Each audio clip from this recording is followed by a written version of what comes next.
I was looking for a video tonight and I actually saw a newspaper, it's a magazine article that has such a funny story in it. One of our videos has like 66,000 viewers and it's about a story and it's just really funny. And the guy interviewing Gene is just laughing his head off. It's a TBN show with Paul Crouch Jr. And Gene talks about this motorcycle jump he did. Talk about go jump in a lake. That's exactly what he did. I just thought I'd read the magazine article because it's short and it's a lot of fun. And since there's been so many people that have watched that video, even this video that I'm filming has had close to 120,000 people watch it. So I just wanted to make a short little video about the story. So this is in Dixon, California, September 3rd, 1972. Go jump in the lake is exactly what Gene Sullivan did last Sunday at Dixon aboard his so-called hydrocycle. Although Sullivan did perform a stunt, it wasn't exactly what had been precisely engineered on paper. According to the information sheet passed around all morning, Gene Sullivan from Novato, California, a stuntman who had learned some of his trade from the famous other guy that does jumps, was all set to take his big 500cc bike fitted with special built water skis powered by Jado bottles up a 67-foot wooden ramp with an exit angle about 30 degrees out over and through flames of a burning barge floating upon the water of a lake, touching down upon the water of the lake, activating the jets and the water ski to the opposite side of the lake. At 80 miles an hour, FFO, exclamation point, not sure what that means, but at 3 o'clock p.m., just as the info sheet had promised, Gene warmed up the crowd by performing some wheelies on the other Triumph brought along for the occasion. And then the great experiment began, charging down the dust-ridden approach to the launch ramp and up it at 80 miles per hour. The blurred flash of the rider and bike was suspended for an instant at the end of the ramp as the cameras of a myriad of photographers clicked away, recording the moment forever on silver and gelatin. As the Hydro 1 and Gene lofted out over the lake, looking very much like a fast-moving cloud, the wind blowing about 28 knots from the wrong direction seemed to tilt Sully just a bit. At 80 miles per hour, just as the program had promised, Hydro 1 and Gene Sullivan impacted the lake's surface, only to remain on the same angle of the entry right at the bottom of the lake.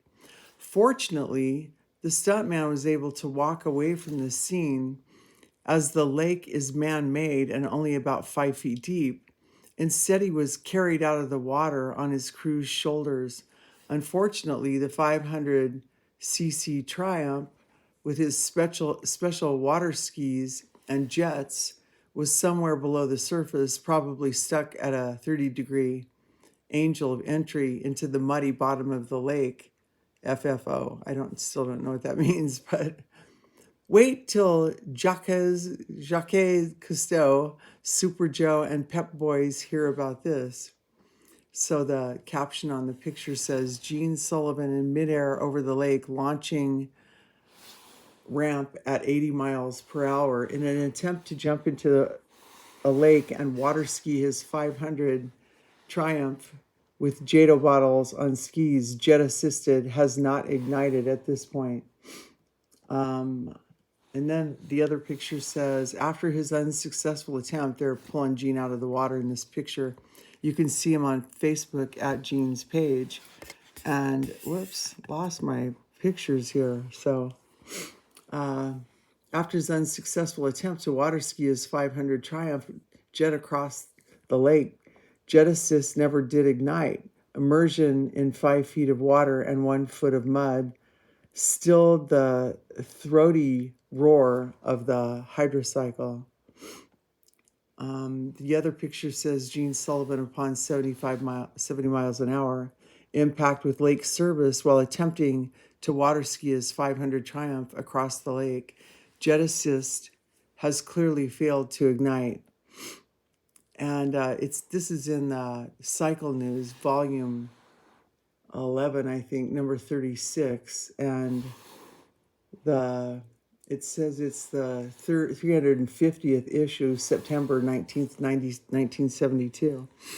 Anyway, it's just such a funny story because he actually sent the blueprints to Kawasaki and Honda and never had a patent on the water ski. So they were making water ski motorcycle jets, water ski, I don't know what they're called, water bikes, 9 months later. So could have made him quite rich if he would have gotten the patent on the bike. And you can go to Facebook and find these on his Facebook page if you just put in the word lake. And so in the interview on TBN, you can do a search for that on YouTube. Paul Jr. Interviews Gene Sullivan on TBN show. Yeah, it's just hysterical because, he's just laughing his head off. He hardly can compose himself. It's probably why it's gotten 66,000 hits. I just wanted to read the article because I thought it was a lot of fun. It's a great story. And the best part of the story is that Gene heard God's voice that said, don't unstrap your helmet. Leave your helmet unstrapped. Don't strap your helmet. And because he was able to discern God's voice and obey God's voice, he didn't get decapitated that day, which he very well could have and would have had he decided to shut up the kingdom of heaven in his conscience and rebel against God's voice. Sometimes it can be a matter of life and death. That's why it's such a great story, because it proves that. It can be a matter of life and death, whether you can hear God's voice and obey it. That's the truth. And I hope and pray you think about that today. Amen.